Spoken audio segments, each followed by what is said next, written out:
on forgetting that, and then I get into trouble by my assistant. Okay, so basically you're looking to offer these sort of services. So are you doing tax work at this stage? Yes. You're doing tax work. Yeah. So are you directly working with clients? Not I just want to say my background of my work.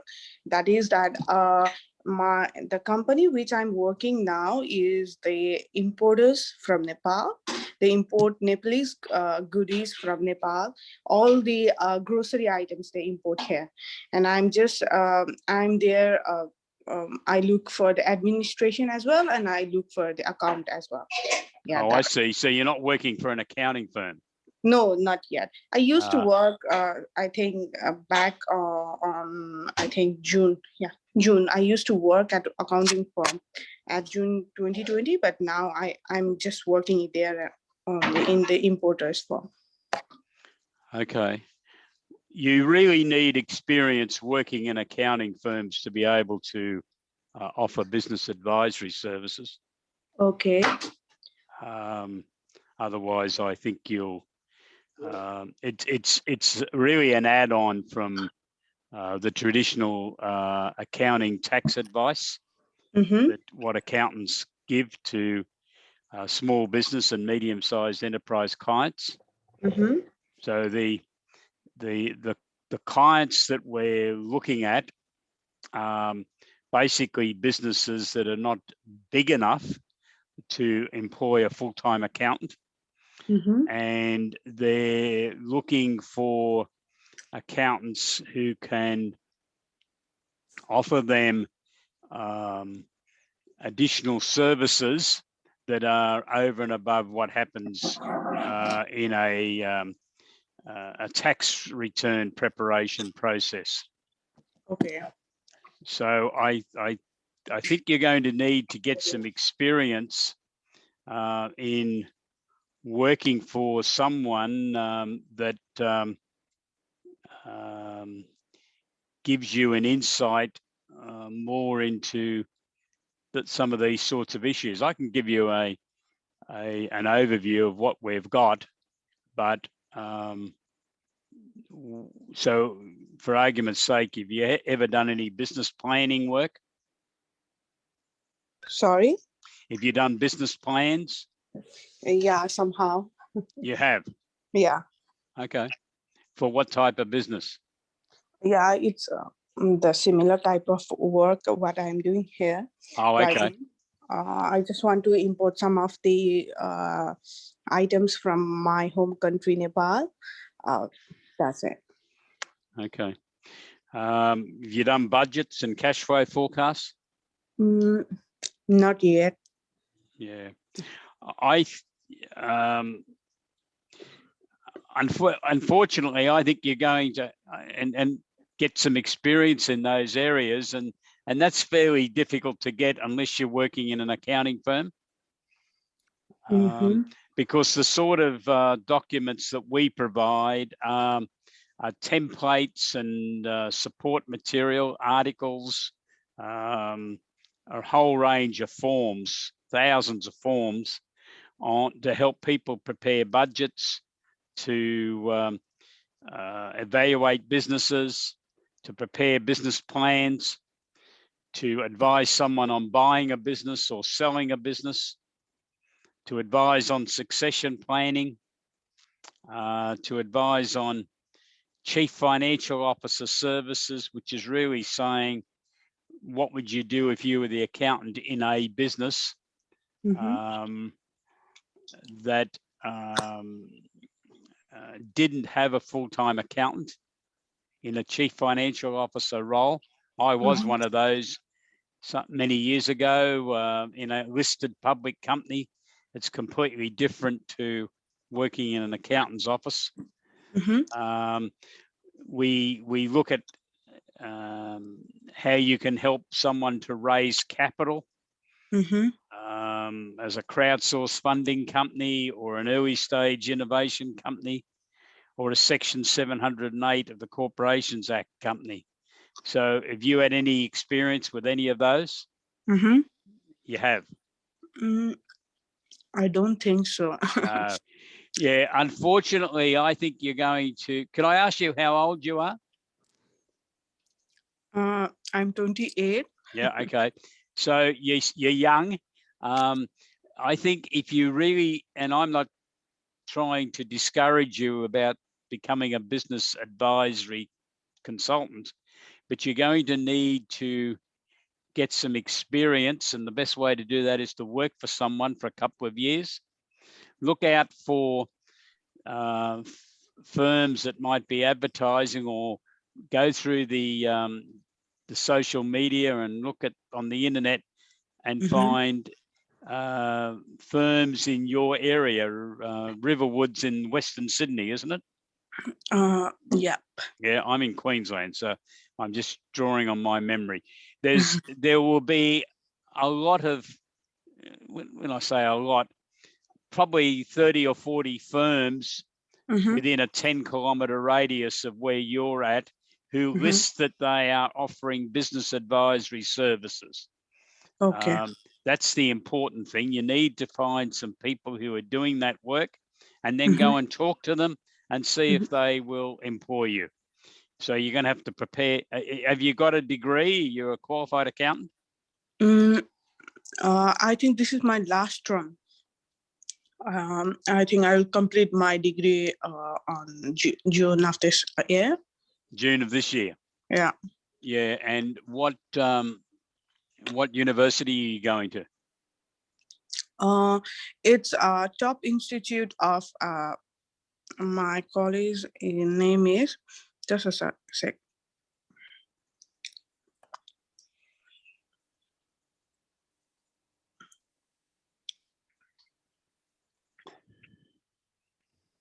It's Australian National Institute of Management and Commerce. Oh, okay. So it's not a university. So yeah, you haven't got a path there to become a qualified accountant then, is that right? Yeah, not yet. That's okay. it. You don't have to be an accountant to deliver business advisory services, but you need a lot of knowledge. You need a lot of knowledge about business. Your age is not discounting you. When I was your age, when I said I was a chief financial officer and company secretary of a listed public company, I was your age. So, but I was fully qualified and had a fair bit of experience at that stage because of what I'd been doing. I'd been involved as the accountant and company secretary for about 20 businesses by then. And so they were all different. They were all different things. And that way you get experience, because business advisory is you are hanging out a shingle which basically says that you are very experienced in the commercial side of running a business. And you can help your clients who will be small to medium-sized businesses. They won't, business advisory, the way we've written this material, is not designed for big companies. It's designed for small and medium-sized companies, perhaps turnovers up to $50 million, which some people say is big, but in some industries it's only small still. But it's basically being able to fill a role for them that they don't want to make a full-time job out of. So that they've got someone in-house who understands the cash flows management, understands how to raise them, get them loans from banks or other people, can raise capital for them, can help in staff training, their staff training on how to read financial reports, understand key performance indicators. So there's a whole range of activities that you Can we need. consider them as a consultant? Can you consider, sorry? The advisory which you are explaining me now, can we consider them as a consultant, business consultant? Consider them as, well, I'm suggesting you talk to them and that's what they would be doing.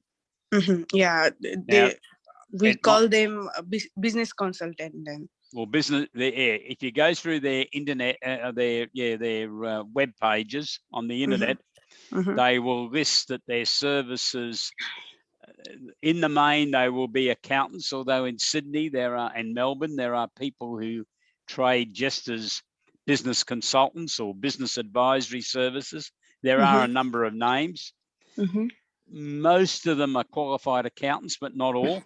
Some of them are lawyers. Some of them are people who have been primarily marketing people. Okay. And these days, some of them are from the computer area, you know, they're software type people.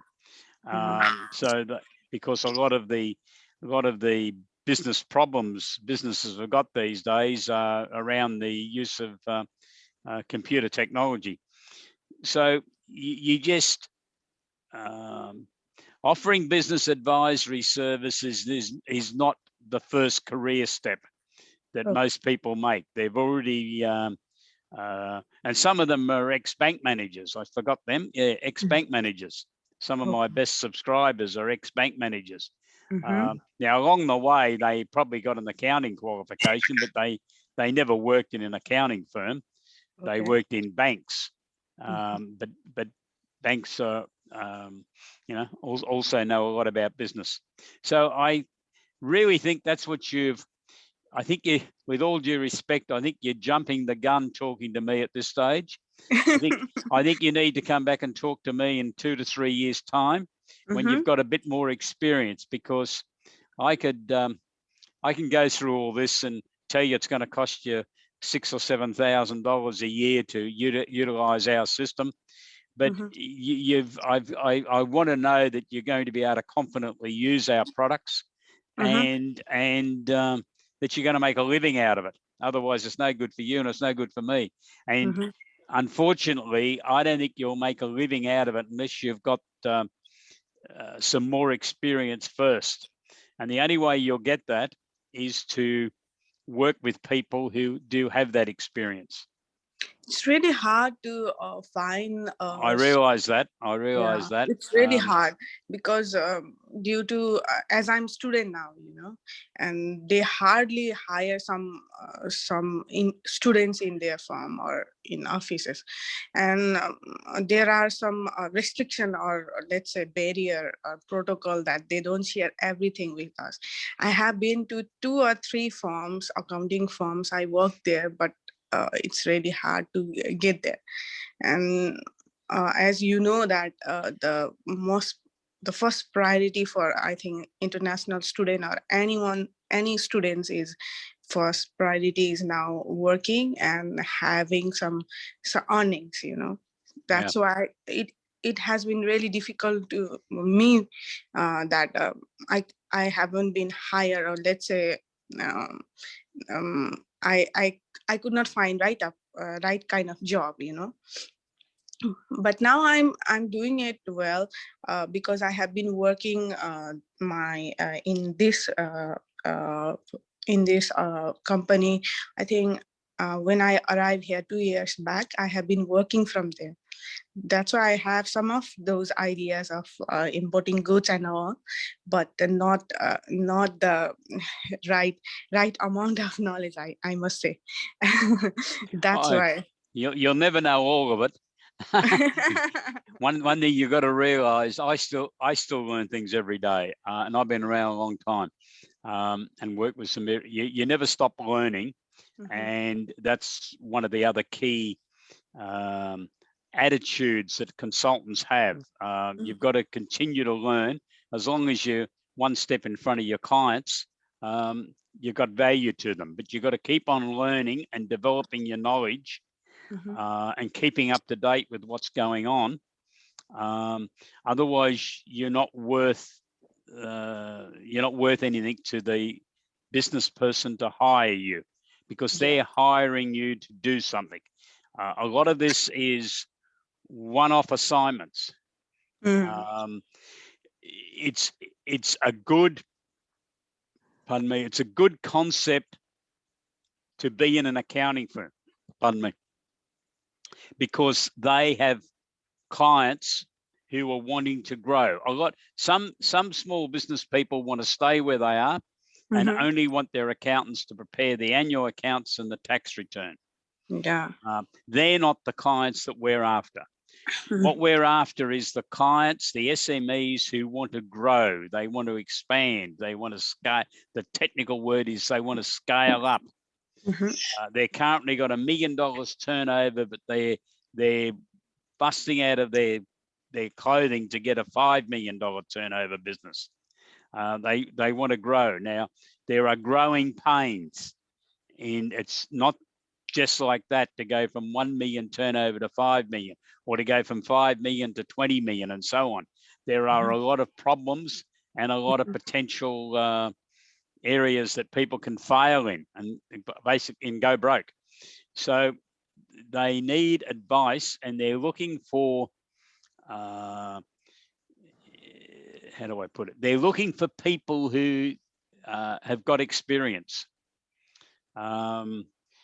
There are some young consultants around, but most of them are in their 40s to 50s to 60s years of age, to be honest, because the client looks at them and says, yes, I know you've got experience. So I'm advising a 50-year-old company at present. I'm doing a business plan for them. And the client, the CEO, is the son of one of my former clients that started that business 50 years ago. But it's the real people we're training are his two children, both in their early 30s, a boy and a girl. So, you know, they accept me because, you know, they know I've got the experience. I know a lot about their business. I worked on it for 25 years as an accounting consultant. So that's the sort of tie-up you get with clients. So you're going to have difficulties getting clients if you haven't had the experience. So you're going to have to go and find some jobs. So are you on LinkedIn? Yeah, I am. Okay, look at your profile there.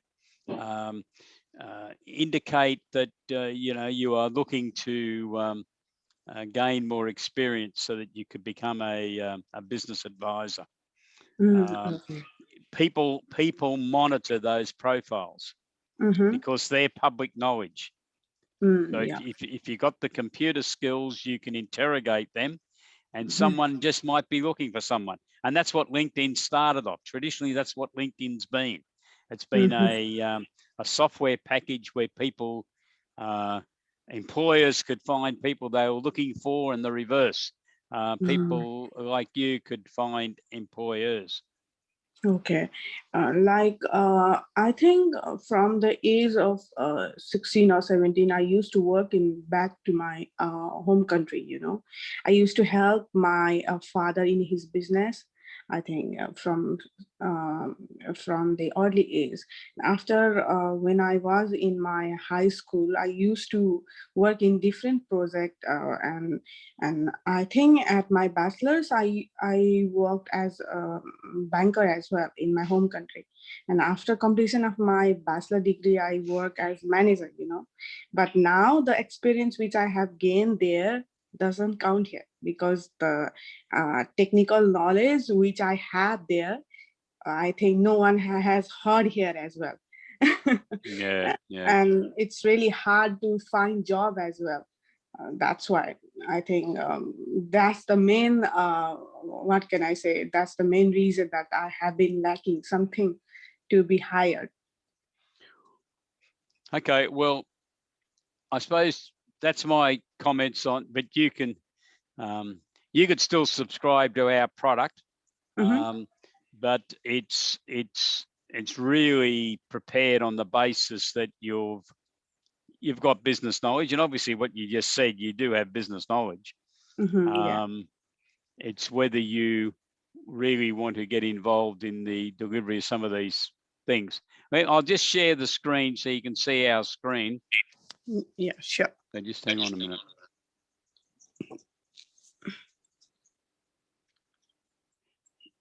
So you should be able to see on my other screen now, members homepage. And on the left hand is the list of the products that we have.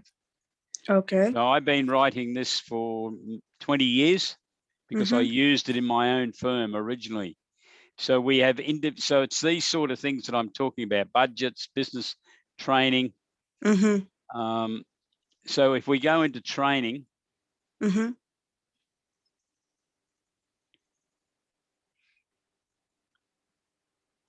so there's videos everywhere. You get sick of looking at my face. So there's videos there to help people understand how everything works. And this is, there are 13 training modules, which we think take about an hour each to work through. So this is how we set things up. So what we've got is what we call a procedure control form. So it guides you through the, just bringing it up. So here's the procedure control form. And all this is set up basically for accountants, because they're the 95% of our subscribers are accountants. Some are business advisors and some are bookkeepers. But we have, this guides people what they should be doing first. So we're saying, read this paper and then read these forms. And they're all linked to those forms. I'll just show you some of those separately in a moment.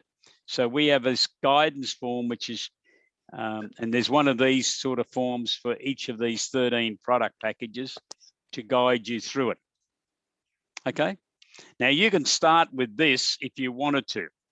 I had a lady the other day who was in similar, well, she was still working for someone, but wanted to find out where all this started. And she subscribed for this training package so that she can start working on it. So that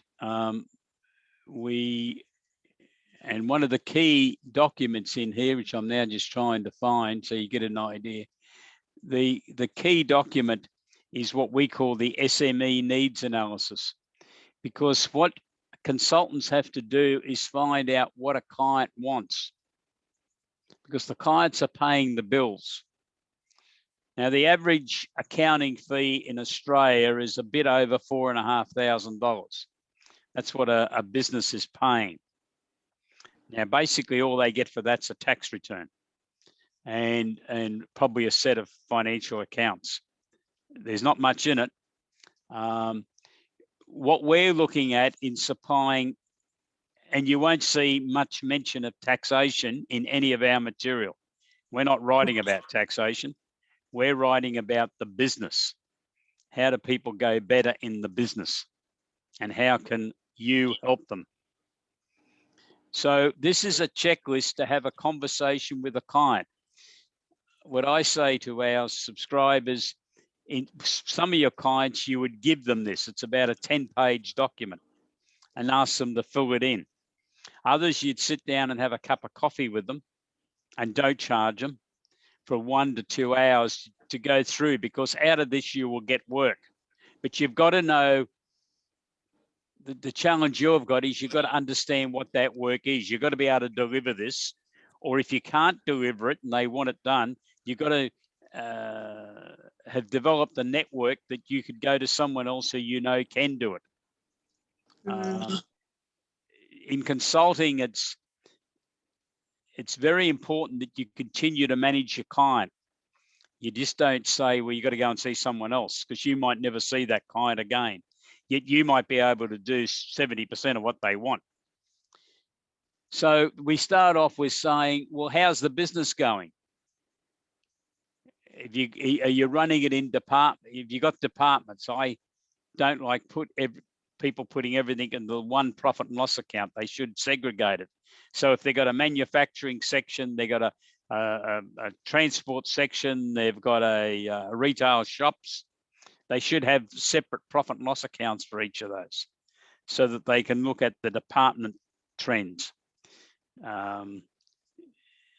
Gross profit percentages. Are they happy with their stock levels, or are they way over? What's their stock turn rates? That's what we mean by stock turnover. What's their team productivity? Are you familiar with benchmarking? Benchmarking, yes. You understand what benchmarking means? Yeah. So there's a company in Sydney that produces a report whereby you can compare about 250 different types of businesses. So you can have a butcher, you can have a specialist medical practitioner or whatever type. You can have an accountancy firm, you can have a legal firm, you can have a food store. All of those, you can compare your client that's in one of those industries to the benchmark to see how your client's performing. The tax office also do their version of benchmarking, but the first one I said is far more, it's far better to use with clients. Okay, so we're using this to find out what they want, because in some cases they'll say, well, what should my team productivity should be? And I might say, well, you're an electrical contractor, aren't you? And he says, yes. I said, well, how much revenue are you creating per employee per annum? And let me just, I don't know the figures off the top of my head. I've got a fair idea what they are. Let's say he says $85,000. And I said, I would say, do you know the benchmark quotes your industry at $130,000? So that's the opening conversation with someone. You get them hooked, that they then need to know why. How come the benchmark's so much higher than what they're getting? And I've had situations like that. And it's because their team are not working properly, or they haven't got the right tools, or they're a disorganized mess. They're not using two-way radios. They're not using the modern technology, so that a tradie's starting at the workshop at, say, Riverwood and going all the way down to Cronulla, and gets down to Cronulla, which I think is a fair way away from Riverwood, isn't it? And I'm just trying to think of Sydney, and discovers he hasn't brought all the right gear, because whoever took the phone call back at the office back in Riverwood didn't inquire what the customer wanted. So he's then got to get in his car and drive all the way back to Riverwood to pick up 3 or 4 pieces of equipment. That's where productivity drops. So you need to be able to ask clients those questions. Ratio analysis. Have you done much work on ratios? On profit and loss accounts and balance sheets, source and application of funds, key performance indicators. So what all this is about is, then we go into debtors. Debtors is a huge problem if people have got to give credit. The key figure is, what's the debtors days outstanding? So what this document's all about is trying to get the client to say, yes, I need to improve that, or I need to know more about that. And then you can give them a proposal to say, well, we're going to review your debtors, or we're going to do some benchmark comparisons, or we're going to look at your ratios because you don't understand them. Okay. So then you might go into human resources. So these are all the consultants' roles, what you're going through on the screen now. Okay. So I'm not trying to frighten you, but these are the things that I work with every day. Some of these, not all these in one day, but corporate governance, it's a huge issue, because a lot of these businesses, as they grow, move into being companies, and therefore they're company directors. And the terminology for this is corporate governance. There's a lot of law that they've got to obey. If they don't obey, they can get fined, or they can even go to jail. So the person that they turn to is an experienced accountant or a consultant for advice on what they should be doing in meetings, what they should be doing on professional development so they keep their skills up to date. There's an Institute of Company Directors. There's a couple of them now in Australia. They can go and join. They might want some government grants. I'm an expert in government grants. I consulted to the government for 11 years on government grants. You need to know grants because grants are great for small businesses. Okay. So what I can do for you, if you're interested, you can subscribe to our training package. If you really want to start learning. And there's 13 of these packages. So let me just go back to the beginning. So let me get out of there. This is the first package. So you've got all this material. This is all forms, just like what I showed you. Client questionnaires, checklists. If you really want to get an understanding, and if you can study, this is where you would start. You'd work your way through that. And I think if you do this, and you do the 13 of them, you will be able to pick up a job. In fact, I might even be able to help you. I will write to our subscribers and say, I've got someone that's done the training course who is looking for a business advisory services job. So let's just show you. So the next one's getting organized for, we just click the content, business advisory services. Now that some of these are repeated. So the SME needs analysis is there again, but there's all sorts of things here now looking at a tank meeting, balance scorecard questionnaire. So that's a big,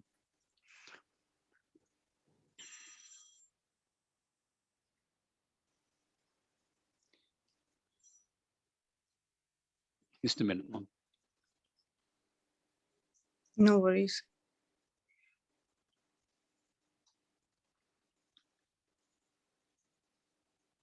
My secretary telling me to get ready for my next meeting.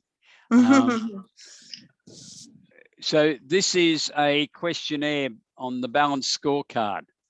It's a concept of trying to find out. Now this is for the account. This is for an accounting business. So this is part of the training, but you could do it for yourself as well, because it's trying to look at how organized or how you're thinking about all this. Now, this is directed at accountants, so some of it's not going to apply to you, but it might give you some ideas, because business advisors have got to have ideas. That's what the clients are paying you for. And we have this concept of product champions. We say, who's going to be the expert on debtors? Who's going to be the expert on budgets and cash flow forecasts? So that's within a firm. At this stage, you're going to be the expert. Okay. But you should read it so you've got an idea. So that's your challenge, Sonia, if you really want to get into this industry. My suggestion is that's where you would start. So if we go back and we'll have a look at some of these others. See, there's team training. Now, this was designed again for, in lots of cases, I get 4 or 5 or even up to 30 people who go through this training process. Now, they do this themselves, but I participate in 1 or 2 of these. So they have these in 1-hour sessions that they set aside for 13 weeks, 13 1-hour sessions, but you could do it in 2 days if you wanted to spend next weekend on it. But I think it's best to space it out a bit so you think about it and get an understanding, because this is not, you don't have to memorize all this and be able to just talk about it. You need to be able to use it to think so you can sort out the problem of a particular client.